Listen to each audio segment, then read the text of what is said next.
Right now, Germany has issued an urgent order. The army is on full combat alert. War with Russia is inevitable. Trump attacks the Kremlin. This deadly blow will cripple Russia's economy. Putin is in panic and afraid to fly to the Vatican. Crimea is coming back. The US has revealed the plan.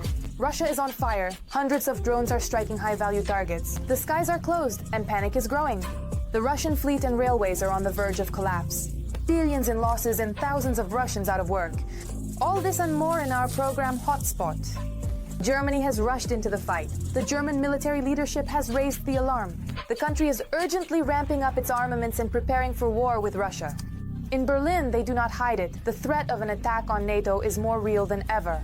The German army is being armed to the teeth. What is behind this shocking directive? All the details right now. Germany is preparing for war. That is exactly how the warning from the Inspector General of the German Armed Forces sounds. General Carsten Breuer stated that Russia could attack one of the NATO countries as early as 2029. These kinds of stories, like Russia might attack by 2029, we just don't know. It could be 2029, it could be 2028, or maybe 2038, or even 2148, we just don't know. For Western European countries, where bureaucracy is highly developed, they admit this themselves. For example, Germany, where everything is extremely bureaucratized, they need a lot of precise time to be able to ramp up any sector of the economy. The German command believes that Russia can restore the combat capability of its army within a few years, despite its losses in Ukraine. In addition to increasing its numbers, Moscow is actively developing industries related to the production of weapons. Yes, the Russian Federation doesn't have the resources it had in 2022, not even close, but what would stop the Russian Federation from regaining some strength over, say, a year or two, and then, for example, using 10,000 of its soldiers to try to occupy the Estonian city of Narva, seize it, and then claim it wasn't us? Well, as usual, just like it was in Donetsk. But hold on, we've already heard about the main goals of the so-called special military operation from Putin's parrots.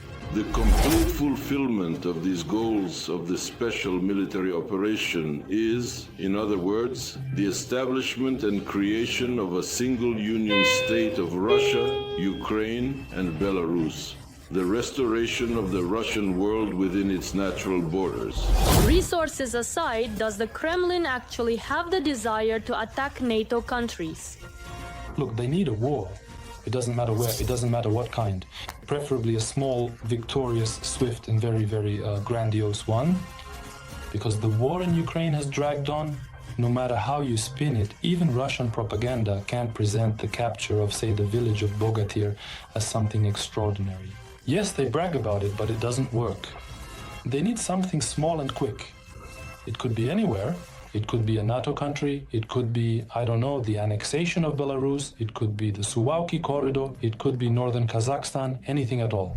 In Germany itself, they are planning to completely change the structure of the army. The focus is on creating rapid response divisions, improving logistics, protecting critical infrastructure, and strengthening command centers. They have the money, they have the resources. The main thing for them is to overcome their internal bureaucracy. I know they want to do this, but the politicians want it. The military wants it. But society is very indifferent, very indifferent. A friend of mine came from Germany and said, "My God," she said, "we're so afraid that if something suddenly happens there, I don't even know who would defend us at all." In other words, the Germans have no desire. There is a huge number of Turkish immigrants. Obviously, they won't go to war, so for now the focus is on equipment, planes, tanks. They are looking at Ukraine's experience. Meanwhile, the country's defense minister stated that Germany might reinstate mandatory military conscription. Our model is initially based on voluntary participation, but if the time comes when we have more available positions than volunteers, then we may decide to introduce compulsory service. Be that as it may, Carsten Breuer continues to rely on the United States' loyalty to the alliance, including Donald Trump, maintaining cooperation with him in the field of armaments. But can NATO rely on the United States? Look, they are not counting on them. I know this for a fact. I spoke with them. They say this. Back in March or April, they reached the point of no return. That's exactly what they told me. We have reached the point of no return with the United States of America. Even if, say, this year Trump is replaced and some other president comes in and says, all right, guys, sorry, that was just a ginger mistake. Let's go back to how things were. They say, no, we fully understand that we can no longer count on the US. We are relying on ourselves now. We shouldn't forget that even though Russia isn't directly attacking NATO in the Baltic Sea, it regularly carries out sabotage operations.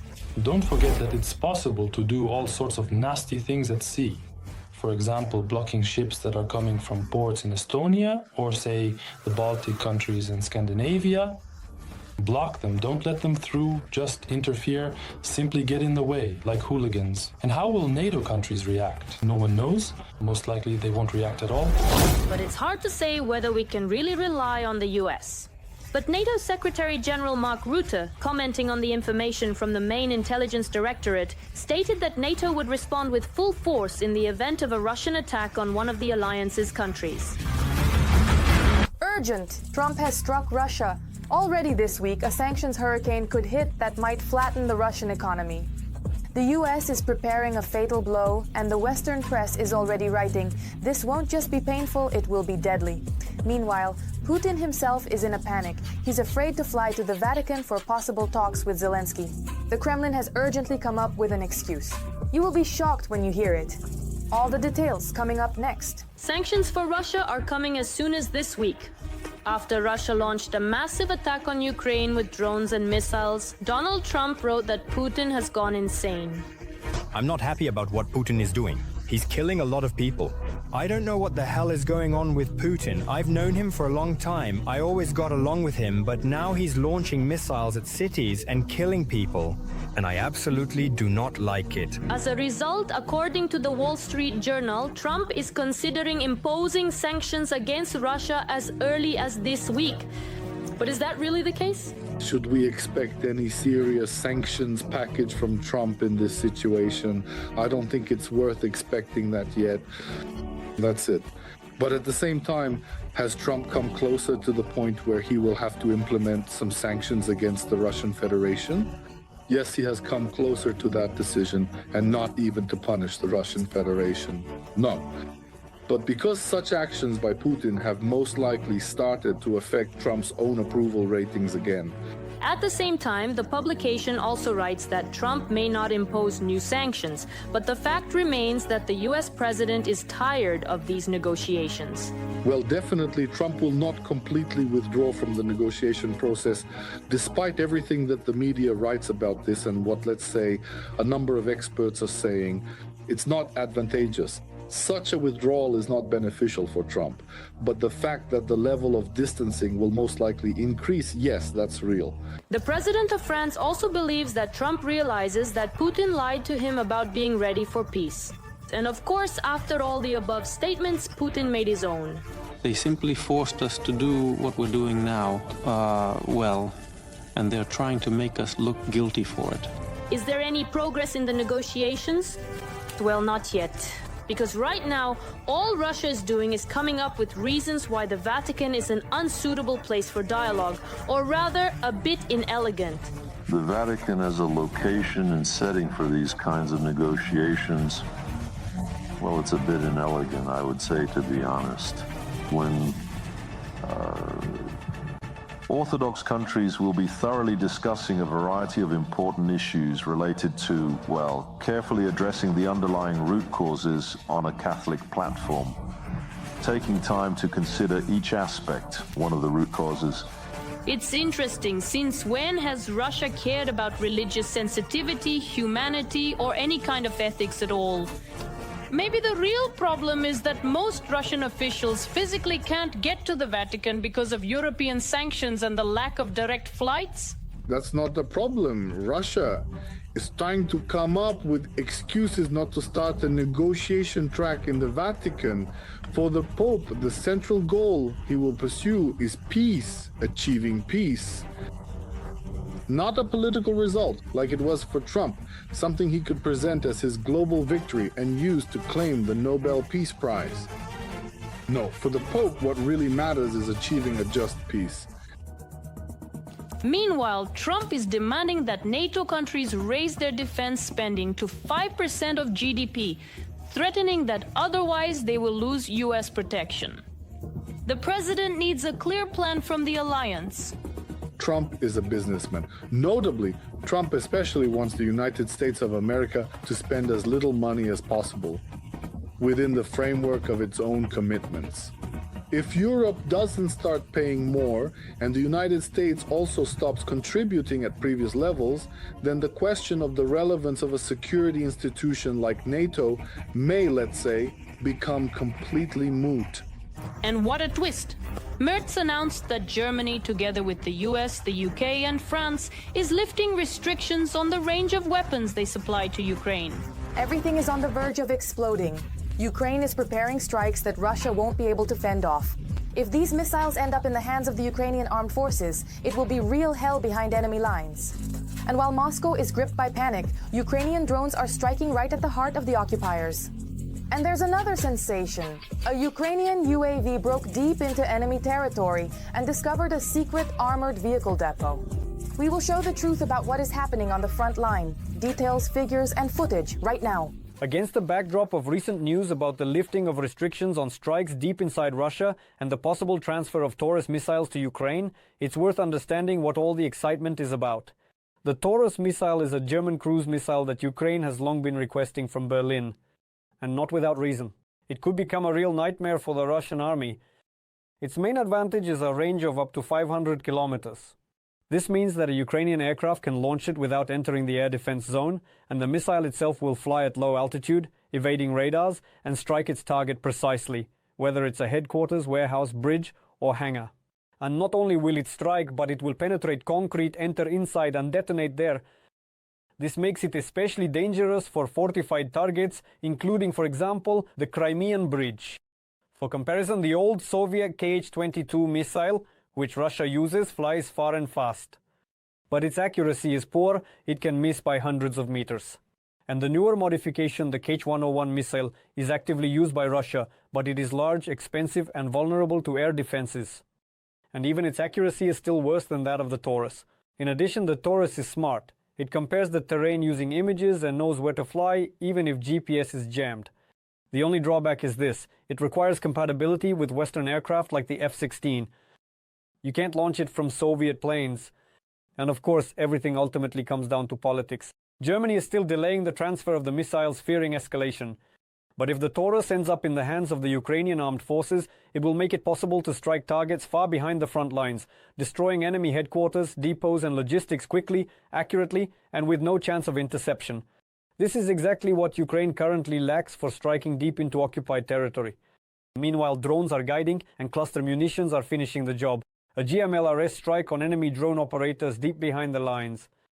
Against the backdrop of increasingly active use of drones at the front, their role in modern tactics has become crucial. FPV drones carry out strikes, adjust fire, conduct reconnaissance, and hunt for equipment. But just as important is their coordinated work with artillery, especially when the target is large and deep behind enemy lines. One such episode happened just a few days ago. Thanks to aerial reconnaissance by the 14th Brigade of the Ukrainian Armed Forces, Ukrainian soldiers managed to locate a concentration of enemy personnel and equipment, likely a drone command and maintenance post for unmanned systems. The target was located far from the front line, beyond the reach of conventional weapons.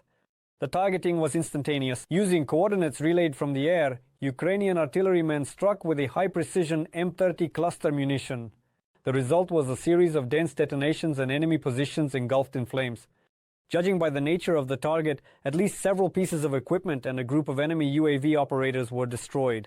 In another sector of the front, the situation is as follows. Tanks are burning, the enemy is in panic, and Ukrainian armed forces drones are smashing targets in the Kupiansk direction. In the Kupiansk direction, Ukrainian drone crews from the 429th Separate Unmanned Systems Regiment, Achilles, carried out a series of precision strikes on Russian positions. The operation became a vivid example of pinpoint neutralization tactics. More and more targets are being destroyed quickly, lightning fast, and with minimal risk to Ukrainian fighters. Among the destroyed targets were Russian tanks, an ammunition depot, an armored fighting vehicle, and 2 army vans, which are often used by the occupiers to transport personnel and equipment. In the released footage, you can see one of the drones flying directly into a tank, causing a powerful explosion. A little later, the ammunition depot bursts into flames with a characteristic roar, the blast wave scattering everything around. At this time, movement can be seen in the trenches. Russian soldiers scatter in panic and some try to take cover, but without success. According to official reports, at least 4 Russian soldiers were killed in the strike. Another 5 were wounded. The strike was delivered with high precision, as confirmed by video surveillance and the nature of the destruction. The Achilles drones have already demonstrated their effectiveness more than once in this sector of the front. With their help, the Ukrainian army is gradually pushing the enemy out of fortified positions, depriving them of equipment, ammunition, and manpower. This operation is yet another detail in the portrait of modern warfare, where precision and technology are increasingly becoming the decisive factor. At the 42nd kilometer, a Ukrainian FPV drone struck an enemy equipment hideout. A new hero has appeared on the battlefield in Ukraine, the fiber-optic FPV drone. Without a radio signal which can be easily jammed, this wired hunter is able to reach places that others cannot. And here is the breakthrough. A drone from the 414th Separate Strike UAV Brigade covered a record 42 kilometers along the cable and reached a truly significant target.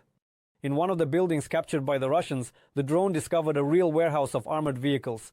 The footage from the cameras looks like something out of a video game, a dark room where tanks, infantry fighting vehicles and trucks are lined up in a row. The operator doesn't hide his emotions, saying he felt like a kid in a candy store, not knowing where to start. When you see so much equipment, it can be overwhelming. What should you do? What should you hit? Your mind starts racing. We'll pick the most valuable target, the pilot shares. This information is not just about a technological achievement. This is a signal. Ukrainian armed forces drones are no longer just flying over enemy positions, but are deliberately penetrating deep into the rear, disabling targets that until recently seemed out of reach. Meanwhile, there is news from the Institute for the Study of War. Russia is creating the illusion of victory. Strikes, fear and diplomatic pressure. Russia is increasing its airstrikes on Ukraine, pursuing not so much military objectives as psychological ones. According to ISW analysts, this is part of the Kremlin's strategy to create the appearance of inevitable victory in order to break the will of Ukrainians and undermine the resolve of the West. While missiles hit the cities, on the diplomatic front, Putin tries to appear open to negotiations. He did not reject Trump's proposal for a ceasefire, but put forward new conditions, blaming Kyiv for disrupting them. In this way, Russia is trying to shift responsibility and buy time. At the same time, according to analysts, Trump is increasingly leaning toward ending military support for Ukraine. He has already suspended aid and in private conversations has indicated that he considers Kyiv's position to be weak. Against the backdrop of diplomatic maneuvers and pressure on Western allies through sabotage and cyber attacks, the reality at the front remains far less triumphant. Since November 2023, the line of contact has barely changed.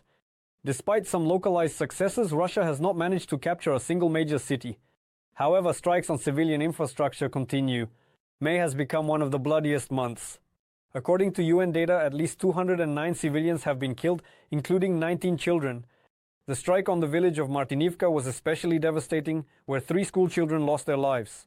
Their mother is in critical condition. On the day of mourning, students and teachers came dressed in black. At the entrance, there were flowers and toys, shattered windows, and traces of the blast wave. The main task for Ukraine and its allies right now is not to give in to the pressure and fear with which the Kremlin is trying to substitute for real advantage on the battlefield. That's all for today. Tune in tomorrow for more news. Every voice matters. Join our community, support independent journalism and help us bring you the truth from Ukraine. Become a member of Ukraine today. Join us now. Tomorrow, the countdown for Crimea has begun. In the US, a real plan for returning the peninsula to Ukraine has been announced, and this could happen faster than anyone expected. Meanwhile, Zelensky is announcing a true arsenal of retribution. Long-range interceptor missiles are already on their way, and inside Russia itself, there is panic. Airports are closed, the sky is ablaze. About 100 drones have attacked. But the front is causing concern. In the Sumy region, the Russians are clinging to 4 settlements and are trying to create a buffer zone. You'll find out how this ends right now. No one is flying anywhere except for the drones. Another large-scale raid in the Russian Federation. The Ministry of Defense of the occupying country claimed that from the evening of May 26th until today, they allegedly intercepted and destroyed 99 Ukrainian UAVs in 7 regions of Russia. Ukraine's defense forces have found the so-called Achilles heel of the Russian economy. We are talking about the large-scale nature of the strike against several regions of the Russian Federation at the same time. The goal is to close the airspace of the Russian Federation. Today, drones from Ukraine's defense forces and the main intelligence directorate of the Ministry of Defense of Ukraine attacked several regions of the Russian Federation simultaneously. Moreover, restrictions on the arrival and departure of civilian aircraft were imposed at the airports of Nizhny Novgorod, Saratov, Tambov, and accordingly, Moscow. Local social media channels are reporting explosions in the Bryansk and Vladimir regions. Preliminary reports indicate that the Murom instrument engineering plant was attacked. They manufacture devices for igniting munitions and components for the Russian Navy's aviation there.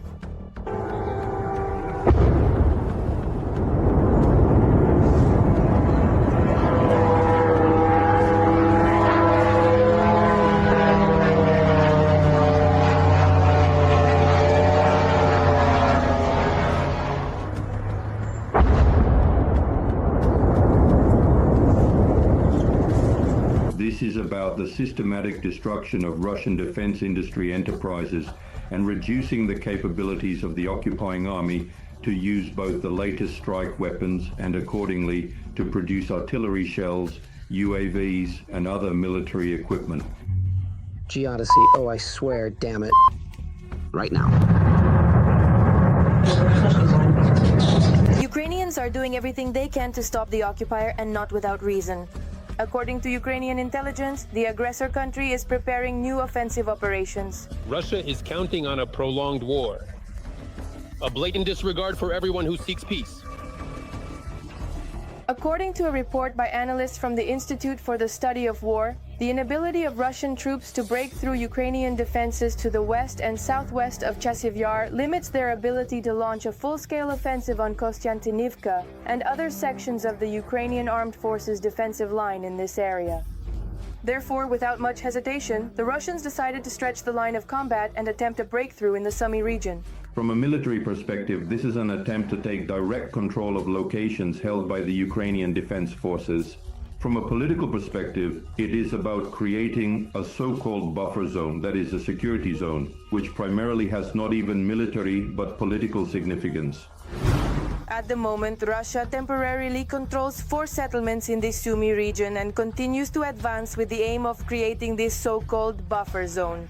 The Russian Federation will use the factor of its presence in the Sumy region as a means of pressuring the Ukrainian side specifically to enforce the Russian ultimatum demanding the withdrawal of Ukrainian Defense Forces units from the territories of Donetsk, Luhansk, Zaporizhzhia, and Kherson regions that are under Ukrainian control. The situation at the front remains tense. In the past 24 hours, there have been 170 combat engagements across all sectors, as well as in the Kursk region. About a third of these took place in the Pokrovsk direction and were successfully repelled. Ukraine continues to develop technologies for defensive purposes. I have also instructed that separate funding be allocated for our Ukrainian ballistic program for the accelerated production of missiles. Ukraine also plans to increase the production of interceptor drones. They intend to attract funding from partners for their production. In the Volkansk direction, reconnaissance strike groups from the Guard Border Brigade hit transport vehicles, 2 guns, and Russian drone launch sites. Additionally, observation posts and firing positions of the Russian occupiers were targeted by the drone operators, specifically the Falcon units operators. In the neighboring Sumy direction, the invaders are trying to advance with small assault groups. This was reported on the air of the telethon by the spokesperson of the State Border Guard Service of Ukraine, Andriy Demchenko. According to him, the Russian army has been using this tactic there for some time. Demchenko noted that despite heavy losses, the Russians continue to send troops into Ukrainian territory. There is no artificial intelligence in Russian Shaheds. This was reported by Andriy Kovalenko, head of the Center for Countering Disinformation at the National Security and Defense Council of Ukraine. He made this statement in response to information about a Russian drone in which a note was found with instructions for a new control system via Telegram. Allegedly, it describes a new control scheme using bots that transmit flight data and video signals to the operator in real time. In reality, according to Kovalenko, the Russian army has been remotely controlling Shaheds since last year, and there is nothing sensational about this. The story about notes in Shaheds and control via Telegram bots is of course something else. Regarding remote control, some Shaheds have been operated this way since last year with cameras installed on them and controlled remotely. There's nothing sensational about it, they get shut down. I'll also add that Shaheds do not have artificial intelligence yet. The Russians have another strike drone with AI, but that's not a Shahed. In general, without China, the Russians have no real opportunity to develop AI at a level that could compete with the West. Andriy Kovalenko, head of the Center for Countering Disinformation at the National Security and Defense Council of Ukraine, on Telegram. The situation at the front remains tense. In the Lyman direction, the aggressor attacked in the areas of Rekivka, Novomikhailivka, Ridkodob, Yampolivka and Torske. In the Toretsk direction, the enemy tried to advance in the areas of Azaryanivka and Sherbinivka. In the most intense Pokrovsk direction, the Russian army attacked the positions of the Ukrainian armed forces in the areas of Oleksandropil, Yelizavetivka, Mirolyubivka, Udakne and Andrivka. In the Novopavlivka direction, Russian occupiers launched assaults near Konstantinopil, Bohatyr, Zeleny High and Novoselka. We are recording this on the Pokrovsk section of the front. The Toretsk section of the front, that is Kostiantinivka, is also very important. Also, the enemy is trying to advance there and get closer to Kostiantinivka in order to begin the assault on this city. This city is very important for both Ukraine and the Russian Federation. This city is the gateway towards Dikadi. That is why the enemy will focus on advancing towards Kostiantinivka. In the Novopavlivka direction, the soldiers of the 110th Separate Mechanized Brigade, named after General Korunji Marko Bezruchko, continue to destroy enemy tanks and infantry fighting vehicles. The pilots of the brigade's unmanned systems battalion monitor Russian equipment and strike it even as it approaches Ukrainian defensive positions. In the Kramatorsk direction, the 5th Separate Kiev Assault Brigade used FPV drones to destroy enemy equipment, shelters, and also the invaders' infantry. In particular, Ukrainian forces managed to hit a camouflaged Russian gun, enemy transport, and a shelter containing Russian occupying personnel. Collapse is inevitable. The war in Ukraine has turned into a financial apocalypse for the Russian fleet and railways. Billions in losses, layoffs, and complete impoverishment. Hundreds of thousands of Russians are already on the brink of survival. But this is only the beginning. What awaits Russia next? Shocking details right now. Sanctions against the Russian shadow fleet have finally started to work. As a result, Russia's largest shipping company ended the first quarter of this year with a record loss of $393 million, the Kremlin complains. Sovcomflot's revenue fell by almost half, while losses exceeded income for the first time in the carrier's entire history. There's nothing unexpected here. Sanctions, incredibly low oil prices, and uncertainty about the future. That's our recipe for losses. By the way, Sovcomflot has a similar story. They also published their first quarter results under IFRS. Revenue dropped by 30% quarter on quarter. EBITDA plummeted by almost 1.5 times, and losses increased as well. At the end of that year, it was $80 million, and now it's almost 400. Of course. After all, US and EU sanctions have put dozens of Russian tankers out of commission. Just the American restrictions alone affected 69 vessels. Another 74 ships fell under European sanctions. As a result, part of Putin's expensive shadow fleet is sitting idle. Clients are refusing services, and payments under contracts are at risk. There are plans to impose restrictions on another 17 individuals and 58 legal entities, as well as to block 189 new vessels transporting Russian oil, weapons, and stolen Ukrainian grain. In total, 342 vessels will be under restrictions. What is especially important is that the strict sanctions will target not only companies from Russia, but also from third countries, specifically Turkey, Vietnam, Uzbekistan, and the United Arab Emirates, which have helped the Russian military-industrial complex circumvent restrictions and supplied components for drones and missiles. It's not just the shadow fleet. Sovcomflot is dragging down another Russian giant with it, Russian Railways, RZD. This is a symptom and a sign of more global processes, overall changes in the Russian economy. For example, RZD's freight transportation has plummeted to a 15-year low. Since the beginning of the year alone, volumes have fallen by 6 and 8%. And by the end of 2025, analysts predict that Russian Railways could lose more than a third of its orders. This means the workforce will have to be downsized, employees will need to be laid off, and this is a sector that is very significant for job creation in all economies, in all countries. Russia is no exception here. That is, we're talking about millions of people who will suddenly lose their jobs. And if new workers are needed, the Kremlin will no longer be able to hire them. Russian train drivers are refusing en masse to go to work, especially after videos released the day before by the main intelligence directorate. Its drone struck a train carrying fuel in the temporarily occupied territory of the Zaporizhzhia region. Working under such conditions and at a loss to themselves, Russian Railways is trying but unsuccessfully. Its main clients are drastically reducing shipments and coal transportation, which before the full-scale war brought in the lion's share of income for Putin's railways, has almost completely dried up by 2025. When it comes to coal exports, Russia is one of the world leaders, but our main market, Europe, is now essentially closed to Russian coal, which leads to corresponding social upheavals, social consequences, and the shutdown of enterprises. Checkmate, my friends. No matter how many pretty stories and fairy tales they tell us about everything being fine and having a plan, there is no plan at all. All we can do is hope for higher powers. But even they are unlikely to save the largest Russian companies from inevitable bankruptcy. If things continue this way, according to a number of experts, by 2026, Russia could lose several 100,000 jobs, as well as its two main logistics companies. That's all for now. But for more breaking news from the front, tune into the next episode.